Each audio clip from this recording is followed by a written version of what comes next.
Rush has returned to Battlefield 5. It's part of the Tides of War for this week, and it's now available for Operation Underground. If you didn't know, Rush is pretty much my favourite game mode in the entire Battlefield franchise, and yes, I am still offended that in Battlefield 5 it is a limited time game mode. In my mind, there is no reason why this game mode should be limited time. It should be permanent. There's a big following of Rush in the community, and I would say it's one of those game modes that a lot of people associated with Battlefield the first time they played it. Rush was basically the main game mode for Bad Company 1 and Bad Company 2.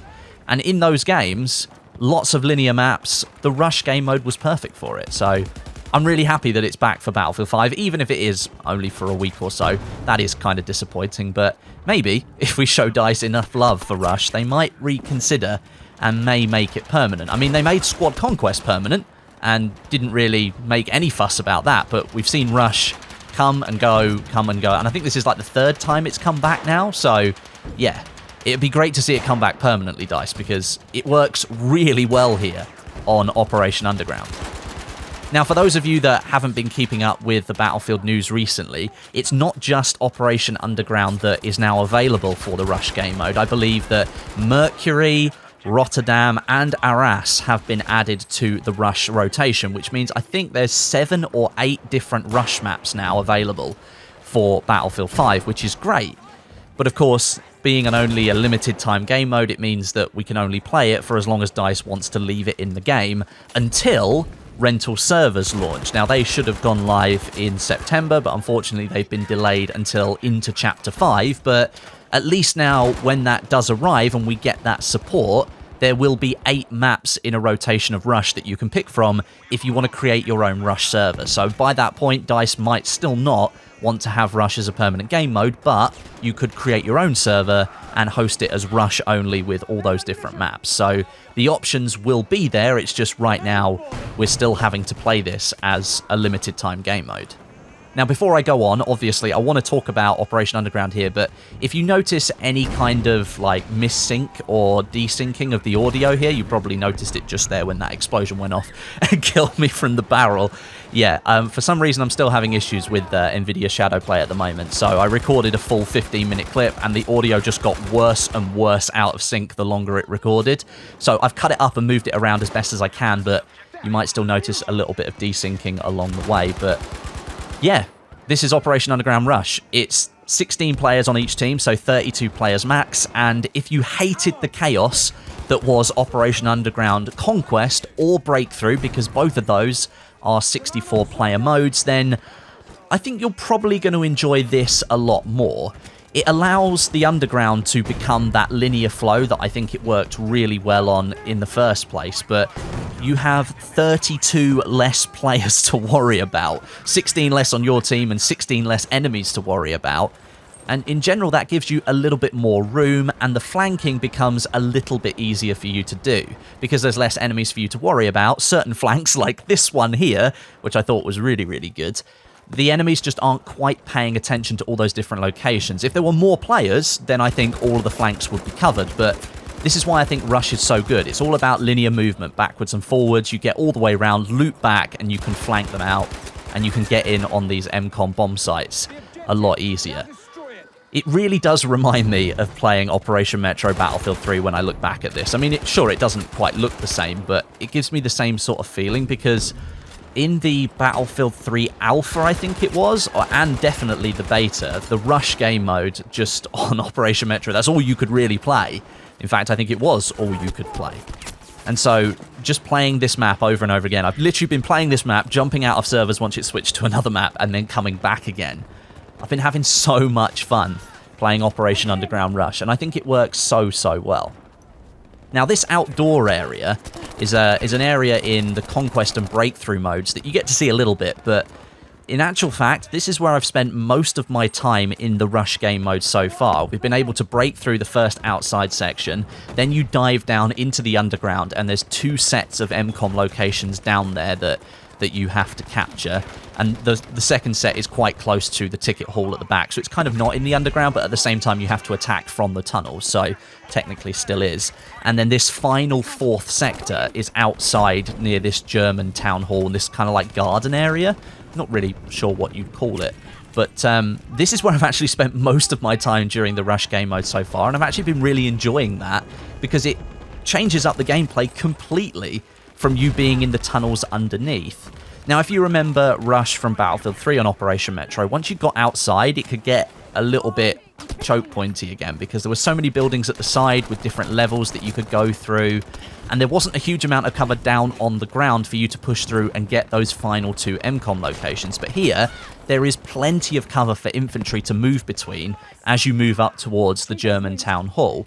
So it's not like you're getting stuck too much at any one point. Of course, the Germans do have these massive machine guns here that they could use and lock down, but some good use of smoke from medics or a smoke barrage from the team leader, that can obscure their view almost completely, and then you can make a really good advance.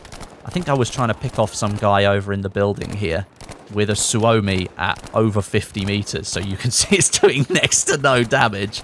But I do think I got the guy. Yeah, I did get the guy in the end. That was pretty awesome. But yeah, you'd think this outdoor area, with it being so open, that it would be really difficult to attack. But honestly, there is so much cover here that the infantry can hide behind and use whenever it's needed to be used. And then as you move up towards the building, that's where the smoke comes in really handy. I think I called in a supply drop here, which I don't do very often because I don't ever feel the need to, but I found on Operation Underground, because obviously you want to run into those tunnels with ammo, that a lot more people are dropping these just outside the underground on Conquest, because then people can run straight past them and grab the ammunition you need. And I found here on Rush they were actually really helpful too, because you can put it in the garden, move up into it, and then you've got a resupply point that stays there for about a minute or so. And then your team can sort of use it as a base of operations before you move into the building. I think they're really, really valuable. And actually, if there were less of those static resupply points that you can build as a fortification on some of the Conquest maps, I think it would encourage more squad leaders to call those supply drops in. And it would actually make it a little bit more dynamic in terms of gameplay. Just about to break into the big building here. And as I said earlier in the video, that because this is my first round, a lot of the enemy team didn't really know.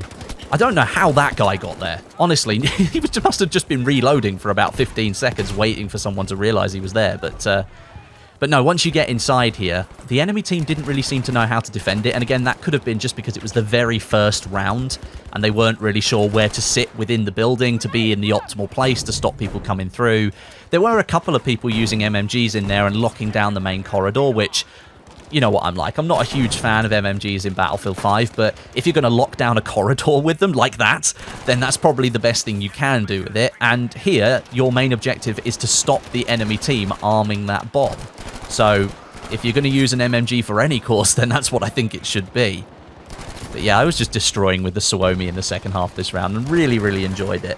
And this sort of like ending bit where you're in the German town hall, it does create even more frantic infantry gameplay. So you've gone from outside to underground to outside to inside the town hall. So you get these big variances in the type of infantry gameplay that you're experiencing, and overall it just flows really nicely. With those 32 less players that you don't have to worry about, it does mean that you can just focus on the objective a hell of a lot more. And when you do come across an enemy, it tends to be just 1 or 2 of them, rather than 5 or 6, where you didn't stand a chance at killing them at all.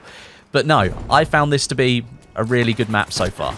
And I think DICE have done, as I've said before in previous Underground videos, I think they've done a really, really good job with Underground. Me trying to get this last kill here. I'm not sure what I was doing, because the guy could easily look up at me and kill me. But that was the end of that first round. And yeah, I really, really enjoyed it.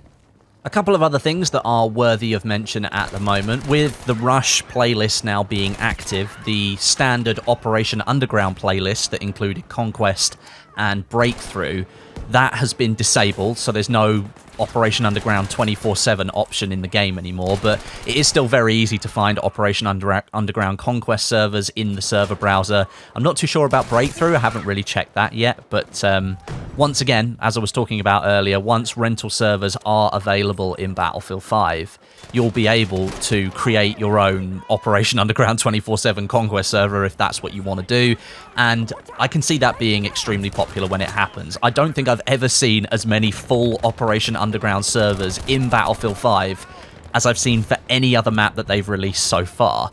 And that's saying something, really. It's this old favourite of meat grinder that Battlefield players seem to love at the moment. And so, with it being really, really popular, I know some people are kind of disappointed that that 24/7 playlist has now been deactivated, but if you're one of those players, give this Rush game mode a chance, because there are some more maps that are now available. I'm going to be playing some Mercury later. I also want to see what it's like on Rotterdam, even though Rotterdam's not my favourite map in the game. I think it's far too quiet for the urban location that it actually is. But that doesn't mean it couldn't make for a good Rush map. But this layout and this location, you still get to play Operation Underground, and you're playing what I think is a really good game mode. So yeah, and then one other thing I will mention, I think I'm going to make another video later this week about the Pacific DLC. There's been some more data mined information that's come out over the last few days, whilst I've been taking a couple of days off because I was really tired for some reason.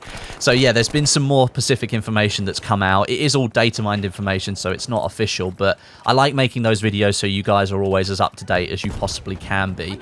It's not as massive as some of the other stuff like weapons and all that kind of stuff, but there is some mentions of maps and potential different elite characters and stuff like that. So I'll be making a video later this week that sort of rounds up all of that information. But yeah, so give the Rush game mode a go. Basically, that's what I'm telling you to do in this video. And I really do believe if enough people actually go ahead and play this mode and DICE see it as really popular, there is a chance that the Rush game mode could become permanent. But so far, we haven't been quite that lucky. I think this is the third time it's come back, and it's still a limited time mode. But you never know. DICE might change their mind. But thanks very much for watching, and until next time, my name is Westie, and I'll catch you guys in the next video.